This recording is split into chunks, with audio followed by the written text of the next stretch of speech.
Yes, so we were talking about the transformation method कि जब हमारा डिज़ायर्ड डीएनए फ्रेगमेंट आ गया उसको हम होस्ट सेल में डालते हैं, तो उसके लिए हम उसको ट्रांसफॉर्मेशन मेथड से भी कर सकते हैं, या उसको हमने micro injection method, I just told you कि माइक्रो इंजेक्शन मेथड में वेरी फाइन नीडल से प्लांट सेल में डाला जा सकता है, या उसको जीन गन मेथड से ट्रांसफ़र कर सकते हैं।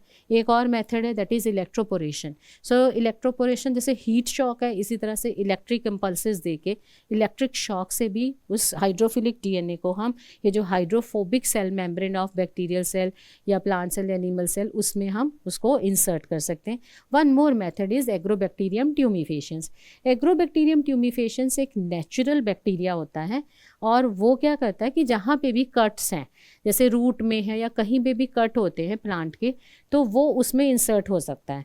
तो इसलिए हम जो वेक्टर लेते हैं, प्लाज्मिड लेते हैं, तो हम टीआई प्लाज्मिड यूज़ कर सकते हैं, क्योंकि जो एग्रोबैक्टीरियम ट्यूमिफेशियंस है तो उसके अंदर, ऐसे बैक्टीरिया के अंदर अगर हम देखें, उसका अपना डीएनए है, और जो उसका प्लाज्मिड होता है उसको हम बोलते हैं टीआई प्लाज्मिड। सो टीआई प्लाज्मिड होता है tumour inducing plasmid. Normal function क्या होता है एग्रोबैक्टीरियम ट्यूमिफेशियंस बैक्टीरिया का, क्योंकि कहीं पे भी रूट्स वगैरह पे इन्फेक्ट कर देता है प्लांट को, और क्राउन गॉल डिजीज़ करता है। तो अगर उसको और अच्छे से पढ़ते हैं तो आपको पता चलेगा कि जो एग्रोबैक्टीरियम है इसके अंदर ये वाला जो प्लाज्मिड है, टीआई प्लाज्मिड, इसके अंदर एक रीजन होता है जिसको हम बोलते हैं टी डीएनए रीजन, और टी डीएनए रीजन ही ट्यूमर इंड्यूस करता है। तो अगर हम इसको ही टीआई प्लाज्मिड को वेक्टर ले लें, और टीआई प्लाज्मिड को वेक्टर कर लेके उसके टी डीएनए रीजन में डिज़ायर डीएनए फ्रेगमेंट डाल दें, तो हम ये वाले प्लाज्मिड को ईजिली एग्रोबैक्टीरियम ट्यूमिफेशियंस को एज ए होस्ट सेल लेके उसमें डाल सकते हैं। So this is regarding that how can we make our host cell competent.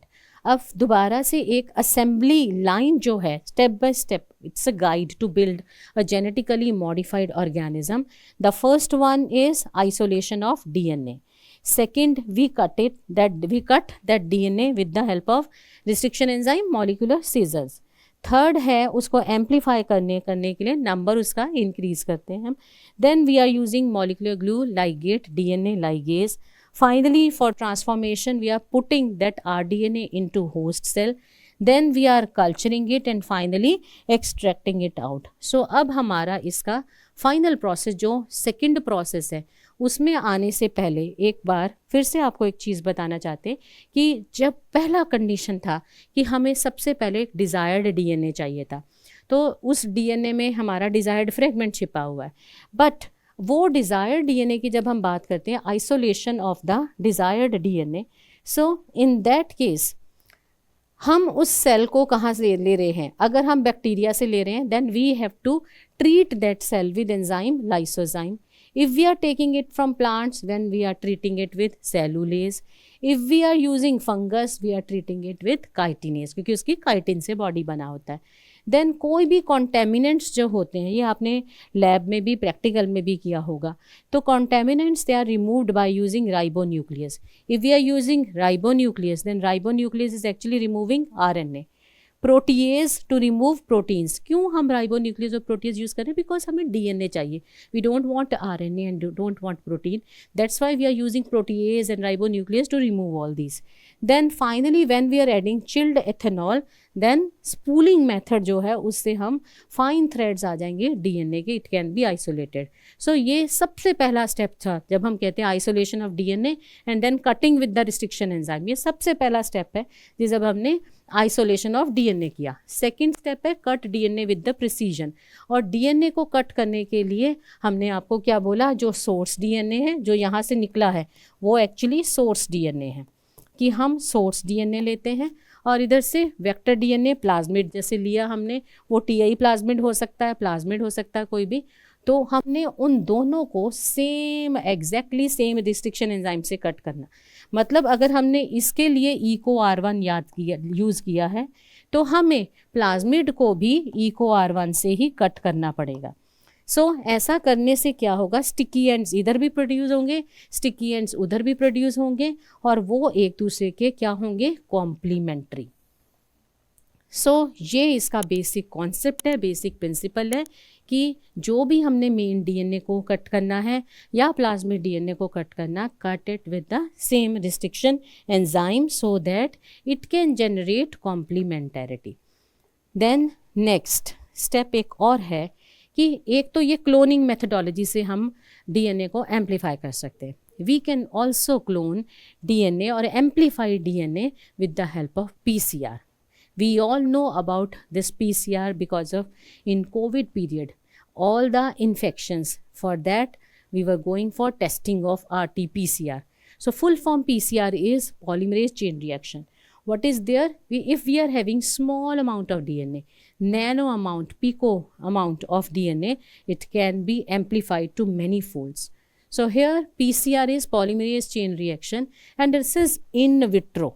Now words बहुत ध्यान से याद रखना, in vitro means artificially, in lab conditions. in vivo क्या होता है कि कई बार आप कहीं कहीं ये पढ़ोगे बुक में in vivo.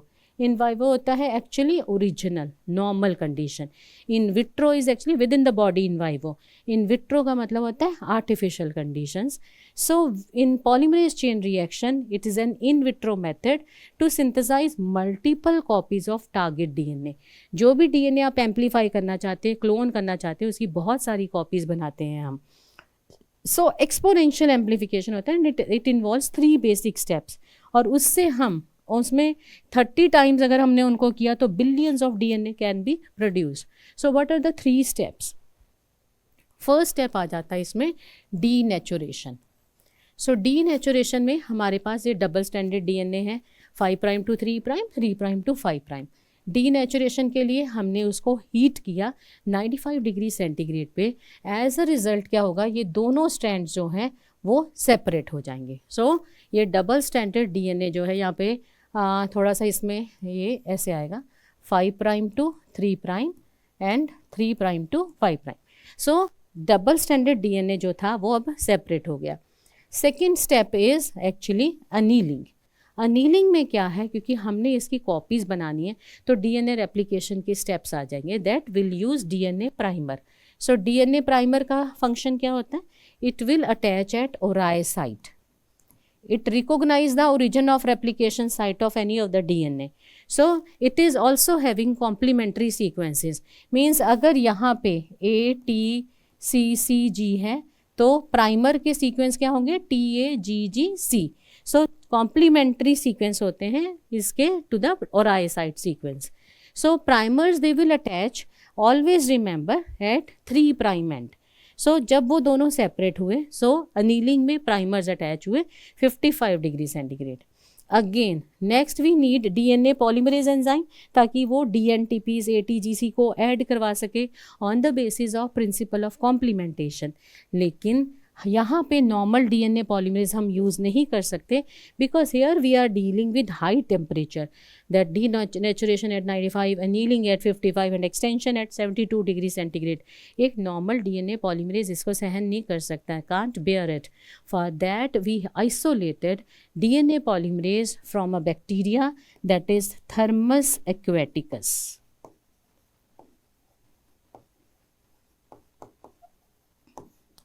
This bacteria, Thermus aquaticus, is found in hot springs.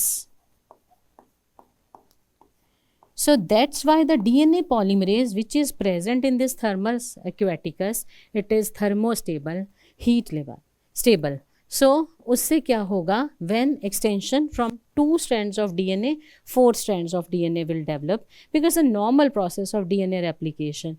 Nothing extra did. 1 is denaturation, फिर नॉर्मली प्राइमर जैसे अटैच होता है वो हुआ, फिर DNA पॉलीमरेज स्पेशल हमने टाक पॉलीमरेज यूज़ किया. सो 2 से 4 then we repeat the cycle. ये थर्मोसाइक्लर आता है PCR मशीन का, उसमें आपको बस उसमें साइकिल्स उसमें रिपीट करने हैं. 2 cycle, 4 cycle, 8 cycle, how many cycles we are repeating. So if we are saying कि 2 raised to power n, so 2 raised to power 10, अगर आपने 10 साइकिल्स रिपीट किए तो 2 स्ट्रैंड्स ऑफ DNA से you will generate 1024 strands of DNA. तो ये कितनी जल्दी उसको एम्पलीफाई करता है सो दैट छोटे से अमाउंट ऑफ DNA को हम एम्पलीफाई करके उससे रिजल्ट जो है वो आइडेंटिफाई कर सकते हैं और पता कर सकते हैं. Then next comes about the assembly and delivering the recombinant DNA. सो हम स्टेप 1 2 3 पीछे से करते आ रहे थे. स्टेप 1 था हमारा आइसोलेशन ऑफ डीएनए. बैक्टीरिया से किया है तो कौन से एंजाइम लेना है, प्लांट से किया है या फंजाई से किया. सेकंड हमारा उसमें आ जाता है रिस्ट्रिक्शन एंजाइम से कट करना. देन उसमें एम्प्लीफिकेशन था थर्ड में. Then fourth is ligation. So ligation में क्या है कि आपके पास वेक्टर डीएनए था और ये वेक्टर डीएनए और ये यहाँ पे प्लाज्मिड डीएनए डिज़ायर्ड डीएनए है जिसको वेक्टर डीएनए में डालने के लिए we are using the enzyme DNA ligase. या एक चीज़ और बताना चाहती हूँ, क्योंकि अगर आप जब इसको ओपन करते हो, एक एंड पे 3 प्राइम है, इधर 5 प्राइम है, इधर 5 प्राइम है, इधर 3 प्राइम है. यहाँ पे 3 प्राइम होगा, वहाँ पे OH ग्रुप है. यहाँ पे 5 प्राइम है, there phosphate group is there. Similarly here also. So 3 prime and 4 prime 5 prime. Here अगर आप जीन की स्ट्रक्चर को देखते हैं, 3 prime OH, 5 prime phosphate, then 5 prime phosphate and 3 prime OH is there. अब ये वाला फ्रेगमेंट जब उठा के हम यहाँ डालते हैं तो लाइगेशन ने, डीएनए लाइगेज ने फॉस्फोडाइएस्टर बॉन्ड को बनाना है. तो फॉस्फोडाइएस्टर बॉन्ड बनता है 3 प्राइम हाइड्रोक्सल और 5 प्राइम फॉस्फेट के अंदर. लेकिन क्या है, क्योंकि इनके एंड्स में भी ये दोनों है, तो हमें कैसे पता चलेगा कि ये रीलाइगेट भी कर सकते हैं. जो आपने रिस्ट्रिक्शन एंजाइम से प्लाज्मिड डीएनए को ओपन किया है, उसके दोनों एंड पे 3 प्राइम हाइड्रोक्सल और 5 prime phosphate, it can religate also. Now to prevent this religation we are using another enzyme which is known as alkaline phosphatase. अभी डीएनए लाइगेज डालने से पहले हम इसमें एल्केलाइन फॉस्फेटेज डाल देते हैं. एल्केलाइन फॉस्फेटेज क्या करता है, वो फॉस्फेट ग्रुप को रिमूव कर देता है. जब वो फॉस्फेट ग्रुप को रिमूव कर देता है यहाँ से, तो ये चांसेस ही नहीं रहते कि ये जो दोनों ओपन एंड है प्लाज्मिड के, कि वो ज्वाइन कर जाए. अब एल्कलाइन फॉस्फेटेज ने फॉस्फेट रिमूव कर दिया, डीएनए लाइगेज ने आके फॉस्फोडाइएस्टर बॉन्ड करके इसको लाइगेशन कर दिया, and this results in formation of recombinant DNA molecule. Then comes fifth step, that is transformation and selection. Now in transformation, recombinant DNA is introduced into a competent host cell. I have already told you heat shock देके कर सकते हो, micro injection, ballistic electroporation. Then cells are grown on agar plate containing an antibiotic. Here we need to check कि अब जो हमने आगे selectable marker में क्या यूज़ किया है. Because when I told you about selection of the vector DNA, तो हमने बोला था कि वेक्टर डीएनए में ORI साइट होनी चाहिए, वेक्टर डीएनए में क्लोनिंग साइट होनी चाहिए रिस्ट्रिक्शन एंजाइम में, और वेक्टर डीएनए में सिलेक्टेबल मार्कर होना चाहिए, जैसे कि एम्पिसिलिन रेजिस्टेंस, टेट्रासाइक्लिन रेजिस्टेंस. ना सपोज आपने नेक्स्ट काम क्या किया है कि आपने ऐसा वेक्टर चूज़ करना जिसके अंदर 2 सिलेक्टेबल मार्कर हो. One is providing for ampicillin resistance, another for tetracycline resistance. जहाँ पे टेट्रासाइक्लिन रेजिस्टेंस का रीजन था, उसी के अंदर इको R1 की साइट पे जब हम काटेंगे तो वो अब टेट्रासाइक्लिन रेजिस्टेंस नहीं प्रोवाइड करेगा. सो इसीलिए उन्होंने यहाँ पे हमने ये लिखा है कि selectable markers can be ampicillin resistance gene which allows only transformants, so cells that took up the plasmid to survive. So यही डायग्रामेटिकली भी यहाँ दिखाया कि जब हमने ये वाला बैक्टीरिया जिसमें हमारा डिज़ायर्ड डीएनए फ्रेगमेंट है, इसको जब हमने ग्रो किया है तो अनट्रांसफॉर्म्ड हमने किस में ग्रो किया, जो फूड लिया है, कल्चर मीडिया लिया, उसमें एम्पिसिलिन डाला है. क्योंकि एम्पिसिलिन वाले रीजन में ही डिज़ायर्ड डीएनए था, तो वह एम्पिसिलिन मीडियम है. ट्रांसफॉर्म्ड सेल्स जो हैं वो तो इसमें सर्वाइव कर रहे हैं, but untransformed they will not survive. So one more that we are using. So here this is the quality control. So quality control में identify करना आपने कि आपके पास जो final genetically modified organism बना है, is it true recombinant or not? This is actually the final challenge. How to distinguish and took up a recombinant plasmid from that they took up an empty non-recombinant one. So the solution is insertional inactivation. Means insertional inactivation में क्या कि foreign DNA is inserted into restriction site which is located within a reporter gene. So reporter gene is either antibiotic resistant gene और any selectable marker. Antibiotic resistant gene में थोड़ा सा tedious हो जाता है कि आपको जो भी आपने वेक्टर यूज़ करना वो ऐसा लेंगे कि जिसमें 2 एंटीबायोटिक रेजिस्टेंट जीन हो। एक आपको सिलेक्टेबल मार्कर की तरह यूज़ करना जो बता पाए बाद में आप ग्रो करके देखें कि हमारा ट्रांसफॉर्मेंट है कि नहीं। दूसरा जो है हम इसलिए यूज़ करते हैं lac Z, that is lack Z gene. अब लैक जेड जीन जो होता है ये बनाता है बीटा गैलेक्टोसाइडेज। नॉर्मली अगर आप प्रोसेस देखें then if we are having lac Z gene, this produces beta galactosidase, then this cleaves X gal and then cleaves, इसको ब्रेक करके blue color is coming। But अगर हमने जो पोर्शन लाइक ये है, ये पोर्शन लैक जेड जीन के लिए था बना हुआ, लेकिन if we are having restriction site in this region, suppose eco R1 की थी, अगर हमने इस लैक जेड रीजन में जहाँ पे इसको इको R1 से ट्रीट करके इसको कट करके इसमें फॉरेन डीएनए डाल दिया, ये फॉरेन डीएनए डाल दिया, तो अब ये लैक जेड जो है, ये जो foreign DNA suppose insulin gene था वो इंसुलिन बनाएगा, वो अब बीटा गैलेक्टोसाइडेज नहीं बना पाएगा क्योंकि उसके सीक्वेंस में हमने फॉरेन डीएनए डाल दिया। एज अ रिजल्ट अगर ये लैक जेड जीन में फॉरेन प्रोडक्ट हमने डाला तो वो बीटा गैलेक्टोसाइडेज प्रोड्यूस नहीं कर पाएगा, वो एक्स गैल को कट नहीं कर पाएगा, and in that case blue colour नहीं आएगा, वाइट आएगा। सो ये जो क्रोमोजेनिक सिलेक्टेबल मार्कर्स है that we are using because just by looking at the colour of the colonies, if blue colour colonies are coming that means our experiment is a failure. So that means these are the non recombinant colonies और इसमें desired DNA fragment नहीं गया है। लेकिन if white colored colonies are coming, that is showing recombinant colonies, means inactivated gene cannot process the substrate, so colonies remain white or are selected for the growth. So these are the all the steps that how we are making a recombinant DNA and testing the challenge that it is successfully made. सो वो challenge हमें 2-3 जगह पे करना होता है। एक first step पे जब हम सेम रिस्ट्रिक्शन एंजाइम से कट करते हैं होस्ट डीएनए और प्लाज्मिड वेक्टर डीएनए को। दूसरा हम जब उसमें डीएनए लाइगेज डालने से पहले अगर एल्कलाइन फॉस्फेटेज डाल देंगे उससे रीलाइगेशन ऑफ प्लाज्मिड नहीं होगा। थर्ड हम सिलेक्टेबल मार्कर्स कौन सा चेक करते हैं जो कि ईजिली हमारे वर्क को नॉन टीडियस बनाता है, so that can be chromogenic markers like beta galactosidase.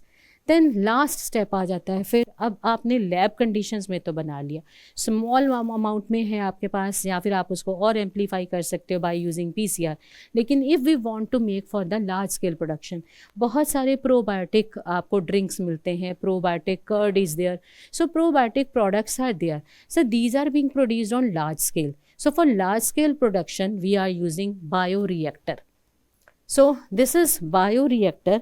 So bioreactor में बेसिकली क्या, the goal is to produce desirable recombinant protein on a massive scale, because ultimately तो डीएनए नहीं रहेगा, DNA से mRNA से फिर प्रोटीन बनेगा। सो वी अगर हमें इससे प्रोडक्ट लेना, it can be hormone, it can be antibiotic, it can be enzyme, which everything is actually proteinaceous in nature. So bioreactors में large vessels we are using जिसमें हम 100 से 1000 लीटर तक का प्रोडक्ट्स बना सकते हैं, and we are providing them optimal environment for cell growth by giving them controlled temperature, controlled pH, then substrates like salts and vitamins and oxygen, that is aeration। ये एक हमारा बायोरिएक्टर है, ये एक वेसल होता है, इसको पहले स्टरलाइज करते हैं स्टीम पास करने से और हॉट वाटर से, और मेनली स्टीम, बिकॉज स्टीम का टेम्परेचर जो होता है वो 121 डिग्री सेंटीग्रेड होता है। सेकेंडली फिर इसके अंदर दोनों साइड पे क्या होता है, कोल्ड वाटर जैकेट होता है। अब इसके अंदर सबसे पहले स्टेरिलाइज्ड कल्चर मीडिया डाल देते हैं, फिर हम स्टेरिलाइज्ड कल्चर मीडिया में जितना हमने लैब कंडीशंस में, लैब में जो इन विट्रो कंडीशंस में हमने जो बनाया था product recombinant that host cell, उसको इसके अंदर डाल देते हैं और मोटर से और इसको ऑन कर देते हैं। अब क्या है, बिकॉज यहाँ पे एजिटेटर्स हैं, बिकॉज एरिएशन चाहिए, ऑक्सीजन अवेलेबिलिटी, बिकॉज जब वो जो माइक्रोब्स होंगे जो फूड खाएंगे their number will increase. So as a result क्या है, aeration, for aeration oxygen availability is required in the centre, agitators are there, on side baffles are there. So these are the baffles. So baffles क्या होते हैं, sidewise these are moving. Then after that what happens, because number is increasing, as a result what will happen that a lack of oxygen will be there, or metabolites are being collected there, so will gathered there. So as a result हम anti foaming agent oils भी इसमें डालते हैं, और ताकि वो उसकी leather ना बनने दें और ऑक्सीजन अवेलेबिलिटी रहे। So these are some of the conditions which are required for the bio process engineering. So bio process engineering is the large scale development of the desired protein product. Then next is, जब हम ये सब करते हैं तो इसके लिए final product बनाने के लिए, चाहे वो एंटीबायोटिक है चाहे वो एंजाइम है, it can be there in the form of vaccine में हमें एम्प्यूल्स चाहिए, it can be in the form of the tablets, या it can be in the form of the capsules. So in that case, series of processes that occur after the biosynthetic stage to prepare the product for marketing. Number one, separation, isolating the product from the reactor. So यहाँ पे दो word लिखे हैं, one is sales. अब sales या फिर culture medium. अब आपको मैंने बोला कि हमने फर्मेंटर लिया, फर्मेंटर के अंदर से आपने बैक्टीरियल सेल डाले थे. अब बैक्टीरियल सेल जो होते हैं ना, वो कुछ चीज़ जो है वो मीडिया में भी रिलीज़ करते हैं. तो we can have two types of products. One is intra cellular, within cell, bacterial cell के अंदर है जो intra cellular. Another one is extra cellular. So extra cellular जो होंगे वो उसकी बॉडी से, मीन्स वो बैक्टीरियल सेल की बॉडी से बाहर रिलीज़ होते हैं, जैसे कि हार्मोन्स होते हैं. सो अगर इंसुलिन की हम बात करते हैं, इंसुलिन इज़ इंट्रा सेल्यूलर. सो कुछ भी इंट्रा सेल्यूलर है तो उसके लिए फर्दर प्रोसेस में सेंट्रीफ्यूगेशन करना पड़ता है, otherwise direct from the extra cellular it can be taken. So next इसके बाद स्टेप आ जाता है purification, removing impurities to meet quality standards. So impurities को रिमूव करने के लिए many different kind of chromatographic techniques are being used. Ion exchange है, एफिनिटी क्रोमेटोग्राफी मेथड्स है. देन वंस आपको जो एक डिज़ायरेबल प्रोटीन चाहिए वो आपको मिल जाता है, उसके बाद हम करते हैं फॉर्मुलेशन. बिकॉज जो भी फार्मास्यूटिकल कंपनीज हैं दे आर देन फाइंडिंग कि कितने 25 ग्राम, 10 ग्राम, 5 ग्राम, मिलीग्राम्स में ये कितने फॉर्मुलेशन में we need. So preparing the final product with suitable preservatives and stabilizers. Then after that quality control. So it is being checked also. Test trials are being done, and in test trials it is actually done on animals, and after that फिर उसके बाद उसके biosafety trials भी होते हैं voluntarily. Some of the patients it is being checked on that, and then finally it is then released. So rigorous testing including clinical trials for drugs to ensure safety and efficacy it is done. So finally अगर हम आज का जो पूरा chapter आपको बताएं और पूरा प्रेजेंटेशन जो बताएं, it was based on this workflow, the complete molecular architecture workflow. Again quickly I am going through this. One is source DNA, then vector plasmid. Isolate the gene of interest from source DNA and vector DNA. That we have done. Isolation का methodology बताया, lysozyme से करना, cellulase से करना, chitinase से करना, और इसको कट करने के लिए फिर आपने क्या किया, दोनों को कट करने के लिए रिस्ट्रिक्शन एंजाइम यूज़ किए, और ये जो हैं आगे यहाँ पे आ गया cut, digest both with same restriction enzyme. क्यों? To create complementary sticky ends. Then next step, amplify and ligate. So amplify the gene using PCR and then ligate it to the, you can amplify through PCR also. Then इसको हमने ligate कर दिया with the help of DNA ligase. यहाँ पे एक step extra जो मैंने बताया था, that is alkaline phosphatase, ताकि religation of vector DNA ना हो जाए. देन नेक्स्ट स्टेप है ट्रांसफॉर्मेशन। जो आपके पास डिज़ायर्ड डीएनए फ्रेगमेंट आ गया था विद द वेक्टर डीएनए, उसको हमने फिर ट्रांसफॉर्म किस में डाला है, बैक्टीरियल सेल में ट्रांसफॉर्म किया और उसको ग्रो करके देखा with the help of selectable marker जैसे लैक्जेड या बीटा गैलेक्टोसाइडेज का बताया। फाइनली अब उनको लार्ज स्केल पे ग्रो करना चाहते हैं तो उसको हमने बायो रिएक्टर में डाला और उसके बाद बायो रिएक्टर में डालने के बाद एक्सट्रैक्ट एंड प्यूरिफिकेशन करते हैं, then harvest the product, purify it through downstream processing. So downstream processing क्या होता है, जब हम सेल्स में से उनके जो प्रोडक्ट डिज़ायर्ड प्रोडक्ट उनको प्यूरिफाइड फॉर्मुलेटेड फॉर्म में बाहर निकालते हैं, that process and then it is ready for the marketing after biosafety measures and quality checks and all. So this entire process is known as downstream processing. So next is this is actually regarding complete process. So the power to redesign biology, that is modern biotechnology, provides the tools not just to read the code of life but to rewrite it. By taking any kind of desired DNA, we can make any kind of desired product, a desired organism also. So this enables the creation of novel solutions in medicine, agriculture and industry, fundamentally changing our ability to address global challenge. So this is about complete process. ध्यान से देखो तो सिर्फ 3 चीज़ें इसमें use हो रही हैं. One is genetic engineering, second is bioprocess engineering and the last one is downstream processing. I think मैंने काफ़ी एलैबोरेटिव आपको इस पे प्रेजेंटेशन दिया. So next time what will do कि इसके बाद एक समराइज्ड प्रेजेंटेशन होगा and then I will share few hard questions. Means जैसे आपको लगता है कि जैसे आपके कॉम्पिटिटिव एग्जाम में क्वेश्चन आए कि बेसिक्स आपको पता होना चाहिए, बेसिक कॉन्सेप्ट इसके पीछे क्या है. अदरवाइज जितने भी क्वेश्चन आपको पेपर में पूछे जाते हैं, for that all these concepts which we discuss today, they are being used. So thank you and wait for my next presentation.